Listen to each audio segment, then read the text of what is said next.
In this video, I will be telling you how to get a virtual crosshair on the LG G7 Odyssey monitor. For that, the process is very simple and easy. All you have to do is to follow the video till the end to get to know about it.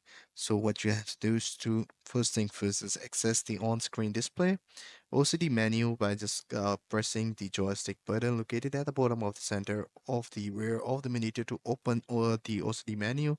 This is how the OCD menu will look like. The next step is navigate to the game setting. Here you guys can see that the game setting is the first option, and use the joystick scroll the game section and press the joystick to select it. So once you have done that, all you have to do is to enable the virtual point. Here you guys can see that the second last option is virtual aim point. So what you guys have to do is to enable it. Within the game setting, there will be a virtual aim point. Choose your preferred crosshair design from the available options. Adjust the crosshair option position, which is necessary. Uh, which can be optional, but if necessary, you can change it. And then exit the OCD menu. So this is how you guys can do it.